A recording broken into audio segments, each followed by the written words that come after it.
sebaik-baik manusia, sebaik-baik umat, sebaik-baik generasi di antara kamu, manusia yang hidup di zaman aku.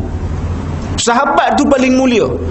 Summal ladzina yalunahum, kemudian generasi berikutnya iaitu tabi'in, kemudian baru tabi'in. Kenapa sahabat Nabi ni mulia? Kerana mereka ini awal masuk Islam. Kerana mereka ini awal masuk Islam. Kan bukankah Nabi SAW sebut dalam hadis, man sanna fil islami sunnatan hasanah falahu ajruha wa ajru man amila biha ila yaumil qiyamah. Sesiapa yang menunjukkan satu jalan, memulakan satu jalan yang baik, maka dia akan dapat pahala mengamalkan benda baik itu, dan dia akan dapat pahala orang yang mengikuti jalannya. Jadi sahabat menunjukkan jalan yang baik. Orang yang masuk ke dalam Islam, apabila dia membaca kisah sahabat dan orang tu bertambah semangat untuk mengamalkan ajaran Islam kerana membaca kisah sahabat, maka sahabat mengutip pahala. Sebab itu sahabat ni ajaib lah. Pertama, kerana mereka ini awal masuk Islam. Yang kedua, kerana pengorbanan mereka di dalam agama ni dahsyat lah. Pengorbanan mereka di dalam agama ni sangat dahsyat. Menyatakan kebenaran sehingga terpaksa menggadaikan kepentingan diri ni bukan satu benda yang mudah. Kadang-kadang kita cakap senang, tapi bila kita berhadapan dengan situasi tu, antara hilang kepentingan dunia kita dengan bercakap benar, mempertahankan agama, banyak juga pertimbangan kita. Kan? Saya baru dapat tahu minggu lepas, ada seorang sahabat beritahu, dia kata ada satu kumpulan ni, dia orang ni ada pusat pengajian. Dia orang ni sebenarnya adalah beza pendapat dengan saya dalam banyak perkara, tapi dalam satu isu, ketika mana saya ada sedikit perbezaan pandangan dengan seorang syekh tentang hadis, kehujahan hadis yang tak ada dalam kitab. Ingat lagi yang saya nak ajak dialog dulu? Syekh tu dia komen, dia kata hadis tak ada dalam kitab tu tak semestinya tak ada. Ada hadisnya tetapi tidak ditulis, kan? Jadi saya ajak dia dialog, kan tak jadi, kan? Sebab letak syarat macam-macam, sampai nak kena letak jawatan bagai susah nak pergi dialog macam ni, kan? Saya tak naklah buka cerita tu lagi kerana cerita tu pun dah berlalu. Tapi baru-baru ni saya dapat tahu ada sekumpulan manusia yang setuju dengan pandangan saya, setuju dengan apa yang saya utarakan, iaitu hadis yang tak ada dalam kitab mana boleh kita kata ada. Dah tak ada, mestilah tak ada sehingga dibuktikan ia ada. Betul tak? Jadi ada jugalah ustaz-ustaz yang setuju, tapi mereka tidak menyuarakan persetujuan itu kerana bimbang akan dilabel sama macam saya, Wahabi. Kan? Tu tara hari ni, kan? Cuba bayang kalau kita hidup di zaman Nabi, agak-agak macam mana agak-agak kita punya reaksi nak mempertahankan Nabi. Saya tak tahu. Usah kata orang lain, saya pun sama. Dalam bab agama ni kadang-kadang kita nak bercakap pun timbang banyak benda, kerana kita bimbang dunia kita hilang.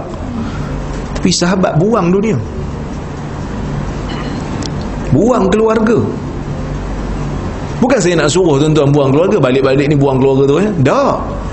Bukan suruh buang keluarga, tapi bila berlaku pertembungan, ada yang bertarung di medan Badar bersama dengan keluarga, bertarung kerana seorang Muslim mempertahankan Nabi, seorang lagi kufur mempertahankan tradisi. Agak-agak kalau kita berada dalam situasi itu, macam mana kita? Yang belajar, kadang-kadang kita belajar benda-benda sunnah, ada benda yang kita kata bid'ah. Dia kata, ustaz, saya kalau dijemput kenduri arwah macam mana, ustaz? Baru dijemput kenduri arwah pening dah, belum orang ajak pergi jihad lagi. Betul tak? Memang kita tak boleh lawan sahabat lah. Baru tengok orang minum tangan kiri depan kita pun kita pening kepala, macam mana aku nak tegur dia ni? Betul tak? Belum lagi nak ajak jihad, belum lagi orang suruh berhenti kerja, jom juang untuk Islam, belum, lambat lagi. So kita lambat lagi. Kita tak boleh nak ikut pengorbanan sahabat. Dan sahabat ni mereka bersungguh dalam menyebarkan ilmu yang mereka dapat daripada Nabi SAW. Kalau taklah kerana sahabat ni bersungguh riwayat hadis Nabi, hadis tak sampai kat kita. Mereka mengembara untuk menyebarkan ilmu.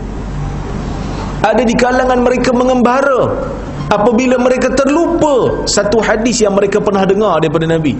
Ada di kalangan mereka yang mengembara bila mereka dengar ada sahabat lain yang pernah dengar hadis yang mereka terlepas. Ini sahabat Nabi bersungguh, dan mereka menyebarkan ilmu bukan kerana mereka nak dapat kepentingan ataupun habuan dunia, tetapi kerana tanggungjawab mereka menyebarkan sesuatu yang mereka dengar daripada Nabi SAW. Ya? Dan mereka amanah dalam agama ni. Mereka tak berbohong. Maka sebab itu golongan ahli sunnah kata as-sahabah kulluhum udul. Sahabat ni mereka ini adil semuanya. Maksud adil dalam istilah ilmu hadis ialah mereka yang tidak berbohong, amanah dalam menyampaikan ilmu. Walaupun ada kalanya riwayat-riwayat yang mereka riwayatkan itu kadang-kadang menyanggahi pendapat mereka, tetapi mereka tetap riwayat kerana mereka inginkan kebenaran.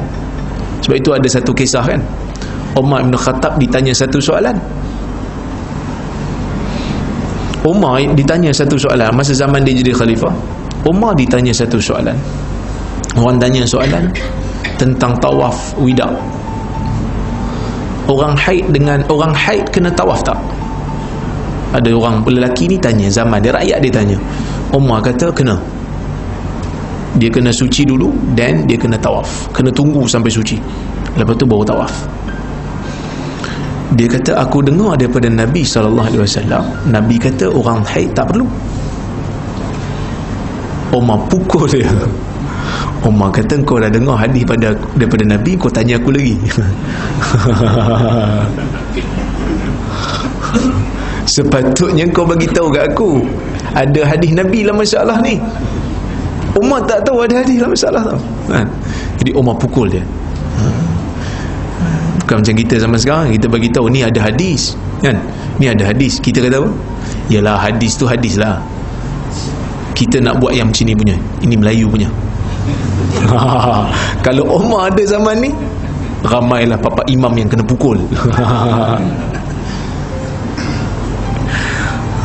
Kan? Kadang-kadang kita baca hadis lah kan, tiba-tiba kata hang jangan nak perasan hang tu ulama dan pakar hadis. Bila pula kita mengaku? Kita pun tak mengaku kita ulama hadis, kita pun tak mengaku kita muhaddis. Kita cuma membacakan hadis supaya kita sama-sama aman. Ini beza golongan salafus soleh dengan kita. Sebab itu Nabi sendiri kata golongan ni golongan terbaik. Apa maksud golongan terbaik? Golongan terbaik bila mana mereka tahu ada sunnah Nabi dalam satu masalah, walaupun mereka tidak tahu benda tu, mereka mengamalkan benda yang berbeza lama dah. Bila tahu satu hadis, mereka akan terus amalkan. Kalau sahih terus tukar. Tu yang Khattabi kata kan. Khattabi kata 40 tahun guru aku beramal dengan sebuah hadis. Itu tahu hadis tapi salah faham hadis. 40 tahun, hampir 40 tahun guru-guru aku tak pernah cukur sebelum solat Jumaat, kerana mereka silap baca hadis. Nabi larang, dia kata anil halqi yaumal jumu'ah qabla as-salah. Nabi larang cukur sebelum solat pada hari Jumaat. So, sebelum pergi solat Jumaat mereka tak cukur. Sebenarnya bukan halqi, sebenarnya hilaqi. buat bulatan dalam masjid, buat halaqah zikir dalam masjid, buat halaqah bentuk bulat, ganggu orang nak duduk saf depan. Dia baca halqi, sebenarnya hilaqi, ejaan sama, baris salah kan. Bila tahu yang betul tukar terus. Tak ada kata kita lama dah buat benda ni, hang siapa nak ganggu amalan kita ni. Dah, silap lah. Saya pun silap, tuan-tuan pun silap, semua orang silap, kecuali Nabi je yang maksum ni dalam menyampaikan agama. Baik.